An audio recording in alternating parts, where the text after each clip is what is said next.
US President Donald Trump seeks to exert additional pressure on Vladimir Putin together with NATO partners. Abrams tanks, ATACMS and Stinger missiles, as well as PAC-3 interceptor missiles for Patriot systems and more, will now be produced in Europe and sent directly to Ukraine. Well, the United States of America is finally ready to resume F-35 fighter jet deliveries to Turkey. These are the first results of the NATO summit, which started today in Ankara. The atmosphere of the summit is favorable for Ukraine, since on the eve of the event, the president of Finland, Alexander Stubb, a close friend of Donald Trump, stated that NATO leaders, including Trump, are supportive. Ukraine's increased drone strikes deep into Russian territory are part of efforts aimed at forcing Moscow back to the negotiating table. And the leaders of the Baltic countries, by the way, even stated that they are ready to endure drone incidents on their territory, because it's a small price to pay for Ukraine's fight against the Russians. And against this backdrop, some truly great news came in. Ukrainian drones have launched a real hunt for Russia's shadow fuel fleet. Last night, 8 tankers heading to occupied Crimea caught fire at once. And it looks like after the strikes on the peninsula itself, now Magyar's birds, if you know what I mean, have started a real blockade of Crimea. On the other hand, some American media outlets are grimly reporting that US President Donald Trump went to the NATO summit in a bad mood. And American officials have stated that they cannot be sure the meeting in Ankara will go smoothly. Let's now discuss together what is known at this point and what the first results of the NATO summit in Ankara are. My name is Alexi Pici, and let's discuss this topic together. But before we begin, I ask you to subscribe to the channel, like this episode, and leave any comment under this video.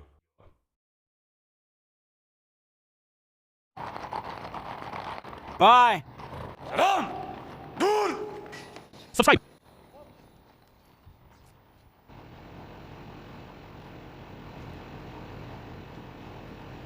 Subscribe!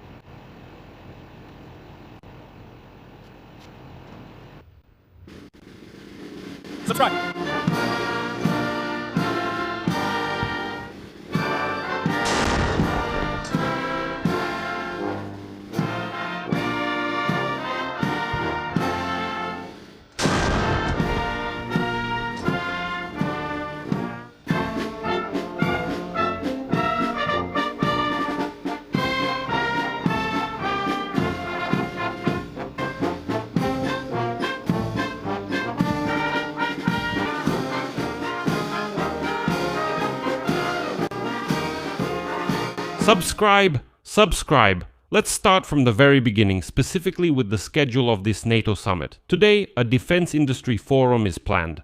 At the event, they've already begun announcing a number of defense cooperation agreements. We'll talk about them a little later and in great detail. Next, NATO Secretary General Mark Rutte and Ukrainian President Volodymyr Zelensky will make a joint statement, and in the evening there will be an official reception and dinner for the heads of state and government with their spouses. And Volodymyr Zelensky will also take part in it. And at the end of the day, there will be a meeting of the NATO-Ukraine Council at the level of foreign ministers, again in the format of a working dinner. And after that, the defense ministers of the alliance countries will hold meetings with representatives from Japan, South Korea, New Zealand, and Australia. These are the plans for today, and tomorrow all the key meetings of the leaders will take place. That is, the meeting between Trump and Zelensky will also take place tomorrow. And today the main focus is on the defense industry, and here we have a real breakthrough. The United States of America is moving military production to Europe. The NATO Secretary General announced that American weapons, including Abrams tanks and ATACMS and Stinger missiles, will be produced in Europe. Next is his quote. The United States of America and several leading American defense companies, including Anduril, Boeing, General Dynamics, Lockheed Martin, and Raytheon, have agreed on new industrial cooperation initiatives with major European players in the defense sector, such as Diehl Defense, the Polish group Zbrojnia Nowa, and Rheinmetall. This will allow us to produce or maintain key American capabilities such as Abrams tanks, AMRAAM missiles, ATACMS, Barracuda 500M, small diameter bombs, and Stinger here in Europe. Well, this is exactly what Ukraine has been calling for when it said that Europeans should achieve an increase in their own production and strengthen their own military-industrial complex. But it's important to remember that some weapons are only available to the Americans, and this was exactly the topic discussed at the G7 summit in June. Remember? And now Politico, which gained access to the documents, explains in more detail how all this will work. According to documents obtained by Politico, a number of agreements signed today in Ankara provide for the transfer of part of the production and maintenance of US-developed weapons systems to Europe. These deals, as you can imagine, are beneficial to everyone. Well, on the one hand, it's a way to stimulate American business because no matter how you look at it, it's an expansion of production. And on the other hand, it ensures broader access for Europe to key weapons systems. As stated in the documents, the package includes work on European production of short-range Stinger anti-aircraft missiles, feasibility studies, and expansion of production for AIM-120C8 AMRAAM missiles by Raytheon. And most importantly, a European maintenance center for PAC-3 interceptors is being established. Used in Patriot missile defense systems, this is the most important point against the backdrop of Russian attacks on Ukraine. It's also important to note that different countries are involved in each initiative. And so, according to the documents, Germany and the Netherlands are acting as such European drivers. They, working together with the NATO Partnership Support Committee and the United States, will create production facilities in Europe for servicing, as they call it, and producing those very interceptor missiles, PC-3. According to the agreement, the US will allow production in Europe, but will retain control over final sales. The list of countries competing for the AMRAAM missile contract includes Belgium, Canada, Finland, Germany, the Netherlands, and Norway.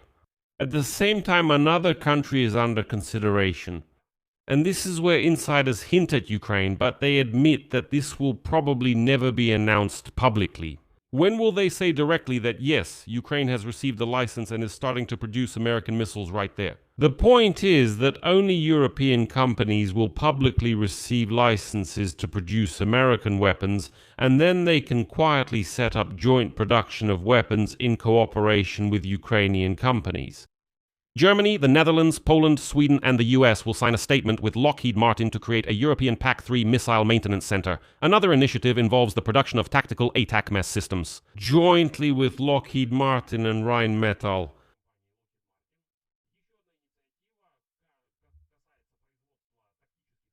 At this stage, the parties are ready to sign a memorandum and already discuss further details of cooperation. The Netherlands and Poland will also sign a statement of intent regarding the creation of a European Missile Maintenance Center. Russia against Ukraine when Ukraine was defending itself from the savage Russians. And now I will quote the politician absolutely without any comments. I think you will understand everything yourself. A number of statements highlight the Allies' efforts to quickly replenish missile defense stockpiles, which were seriously depleted during the war with the US and Iran, and which Ukraine also desperately needs. In general, the US has used up its supplies, and now everyone will have to replenish them. The missile procurement package is being considered as part of a broader initiative led by the United States, which has already been called the Procurement Coalition and was also presented at the Industry Forum of the NATO summit. And here one important detail is revealed. Remember how Donald Trump urged Europe to arm itself, to defend itself, said he would leave Europe, withdraw troops, and that Europeans in general should spend more money on their own defense. In the end, Europe listened to Donald Trump and began to develop its own weapons production and its own defense industrial base. In addition, today the NATO Secretary General called on alliance members to further increase military spending. As Mark Rutte stated, NATO countries cannot afford the luxury of postponing the increase in funding for their defense industrial bases. As the main threats, Rutte named Russia, China, North Korea, and Iran. He stated that Russia spends almost 50% of its budget on military purposes. China continues to modernize its armed forces and expand its nuclear capabilities without transparency, while North Korea is expanding its nuclear program. As for Iran, although Rutte stated that the threat from this country has decreased after the war with the US, NATO countries should remain vigilant. Here is his quote. These countries are increasingly cooperating, and this should concern all of us because I assure you they are not pursuing our interests. And this is exactly where the financial issue became critical. Earlier, the US ambassador to NATO, Matthew Whitaker, stated that more than half of the 120 billion additionally allocated by NATO countries for military purposes this year ultimately went to American and Iranian arms manufacturing companies, more than half. And the Europeans began to turn towards the domestic market. They say, if we're going to allocate more money for defense, then it should be spent on European weapons, not American ones. Like, great, we're allocating more money, but it's the American defense industry that's making all the profit from it. And on this subject, I'll share a rather interesting quote from Politico. Washington is using the weapons production relocation project to position itself as a key partner in the European defense market amid numerous European Union initiatives. Brussels is playing an increasingly important role in defense financing, and American companies are concerned about the Buy European program, which could limit their access to the European market. So it's not always about altruism here, no, just business. For Ukraine, this NATO summit could be truly successful and, I would even say, historic. Volodymyr Zelensky is going to the summit with a clear plan for long-range strikes against Russia, which are supposed to force the Russians to enter negotiations. And importantly, the Europeans actively support these strikes. No one is looking back at that balding dictator Vladimir Putin, worrying about what he might think anymore. No, everyone is saying, great, bomb Moscow, keep doing it, it looks good, you're doing everything right. Today, at the opening of the NATO summit, the German Foreign Minister Johann Wadephul stated, and I quote, "The war has entered a phase where Ukraine can also deliver serious strikes against Russia. At this NATO summit, we will once again send a signal in support of Ukraine. This will amount to a total of 140 billion euros for this and the coming years, which we will be able to pledge. We will not allow Russia to win this aggressive war, and this summit will confirm that once again. Europeans realize what they need to do." At the same time, Finnish President Alexander Stubb stated that NATO leaders, including Donald Trump, support increasing Ukraine's drone strikes deep into Russian territory. As part of efforts aimed at forcing Moscow to return to the negotiating table, like, that's it, everything is actually quite fair.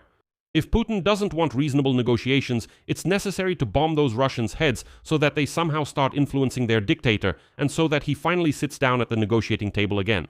Alexander Stubb added that despite concerns about a possible escalation of the conflict, even with the use of nuclear weapons by Russia, the Ukrainian military campaign has changed the US's strategic vision regarding the war and strengthened Kyiv's negotiating position. And next, I'll quote Alexander Stubb. "All NATO leaders perfectly understand why Ukraine is doing this. Everyone believes that we need to continue increasing this pressure." Stubb. "All NATO leaders perfectly understand why Ukraine is doing this. Everyone believes that we need to continue increasing this pressure." As for Ukraine, we are in a rather favorable position, since everyone, including our American friends, sees that Ukraine is now dominating on the battlefield. This has changed the strategic thinking even of those who are trying to act as mediators in the peace process. Ukraine is in a better position, both militarily, politically, and financially, than ever before during this entire war. That is why we are now seeing quite a few disturbing developments in Russia. And it was exactly Alexander Stubb who made a very important point about this summit. He stated that it is obvious that, of course, the issue of Ukraine joining NATO is not being discussed right now. Well, that's it. No one is even bringing up this issue anymore. Like, as long as the war is going on, this issue is definitely not being brought up, and there will be no accession. But it is precisely the integration of Ukraine's defense industry with NATO partners that is the best and fastest way to give Ukraine a status close to membership and to create the most favorable conditions for possible accession in the future. And Alexander Stubb himself reminded us that before his country joined NATO in 2023, the first thing they did was switch to NATO standards in armaments and, very importantly, in the defense industry. And he advises Ukraine to do the same. He says that if this happens, then in principle the question of membership will become, as they say, secondary. After striking oil terminals and energy facilities in Crimea, Ukrainian drones have launched a real hunt for Russia's fuel tanker fleet. Last night, 8 tankers heading to occupied Crimea caught fire at once. Commander of Ukraine's Unmanned Systems Forces Robert Madjar Brody reported this. According to the commander, the battle for fuel for occupied Crimea in the Sea of Azov has been going on for more than a day, but this night it was revealed in the air. Such an operation has reached an entirely new level. Ukrainian drones hit 8 fuel tankers, 1 cargo ship and 1 ferry last night. That is a total of 10 vessels in one night. All the tankers that were hit are under international sanctions. They are all part of the so-called shadow fleet of the Russian Federation.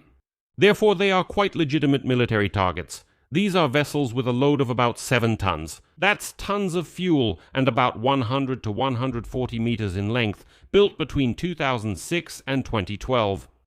Earlier, Madjar had already reported a strike on tankers trying to deliver fuel to Crimea after Ukrainian drones hit the oil terminal and ferries in Kerch. Now this hunt has become systematic.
To be continued.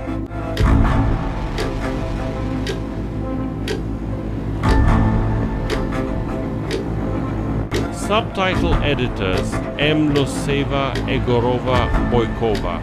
In addition to strikes on Russia's shadow fleet during the night, 58 military targets were hit in the temporarily occupied territory in the enemy's operational rear.